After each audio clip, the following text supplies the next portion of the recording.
The auditorium of the Carthan Academy shimmered with holographic displays of anatomy charts, statistics, and historical graphs.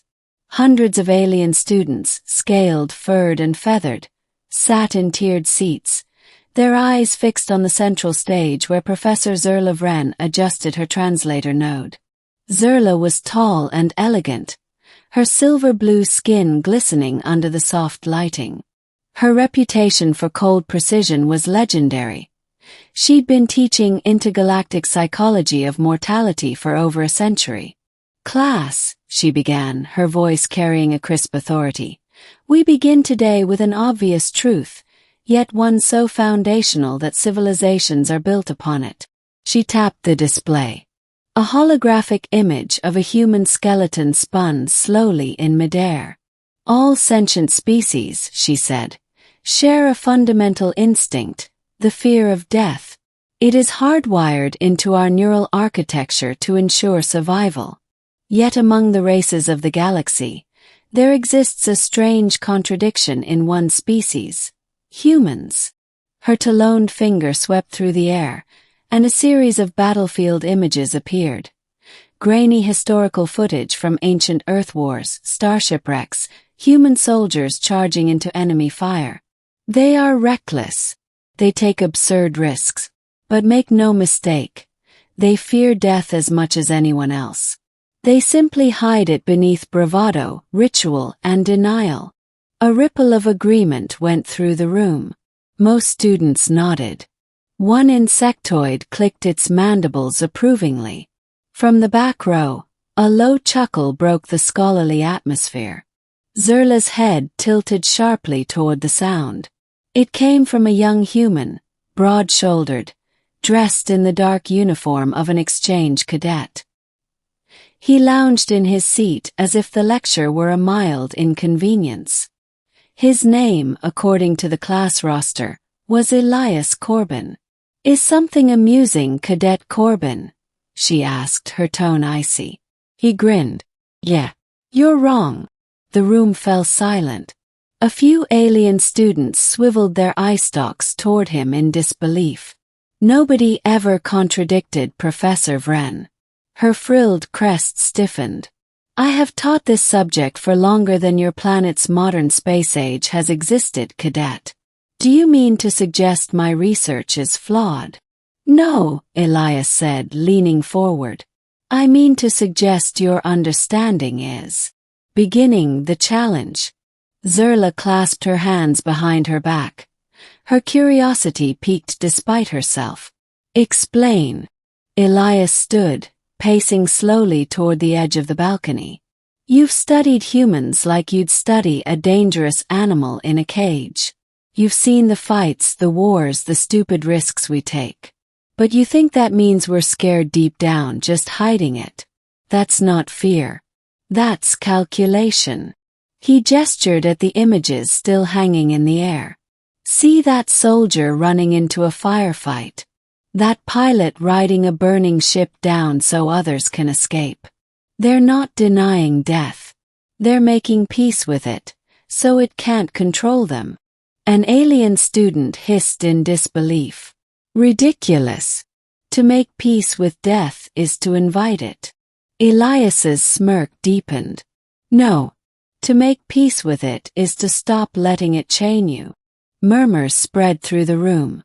Zerla raised a hand for silence.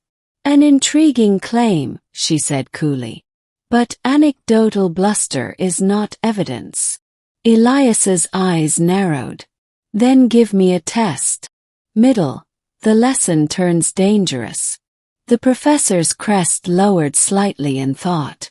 The Academy's training simulations were adaptable. Perhaps a live demonstration would crush this human arrogance once and for all. "Very well," she said. "We will use the Mortality immersion module." Gasp ran through the class. MIM was notorious. It placed participants into a hyper-realistic life-or-death scenario.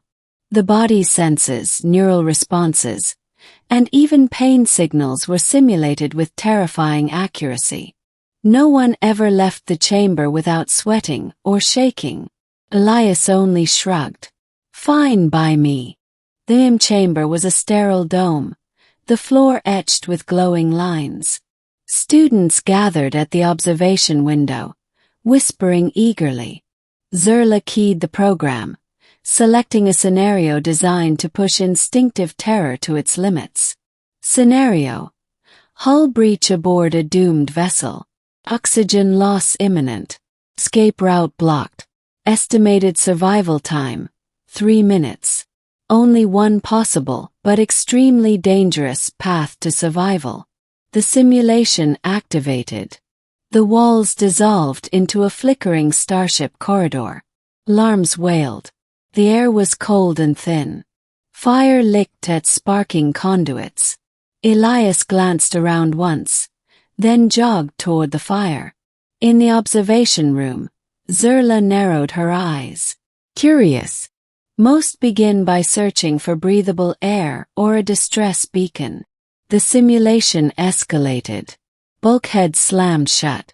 The only open path was through a narrow shaft filled with live electrical arcs. Any creature with sense would hesitate. Elias didn't hesitate. He ripped a metal panel from the wall, used it as a crude shield, and barreled through.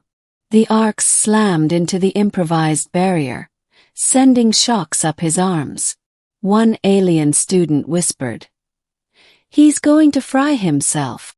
Elias emerged on the other side, smoke curling from his jacket, and pressed forward. His breathing was ragged now. The oxygen countdown blinked 0:45. The final obstacle appeared. A collapsed section of hallway, flames roaring. The simulated heat was nearly unbearable. Without pausing, Elias charged straight through.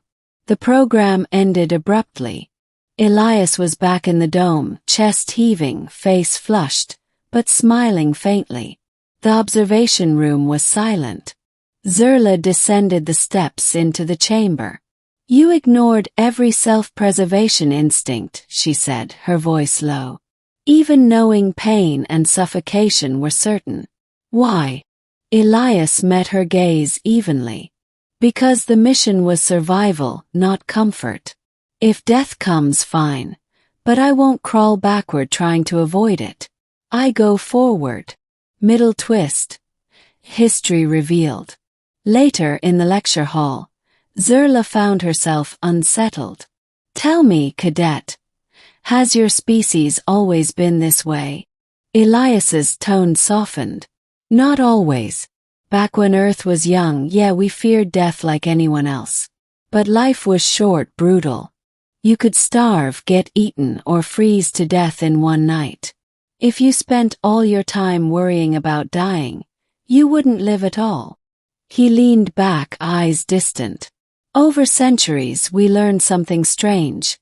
The more we accepted death, the more we could achieve. Explorers sailed into the unknown. Doctors faced plagues without vaccines. Pilots flew into storms to deliver medicine. The fear was still there, but we learned to ride it." A reptilian student tilted its head. "You mean, humans weaponized their own mortality?" Elias grinned. "Exactly. You can't threaten someone who's already decided they're willing to die."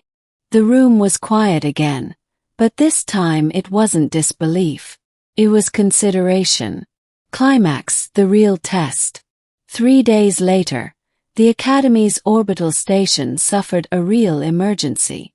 A freighter collided with the docking ring. Fires erupted. The station's AI sealed damaged sections, but a dozen cadets were trapped in a collapsing module. Air pressure was dropping fast.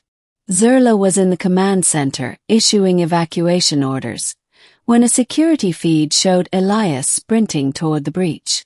"Get that human back here," she barked. Too late. He'd already forced open a maintenance hatch and slipped inside. The camera feed flickered as smoke filled the passage.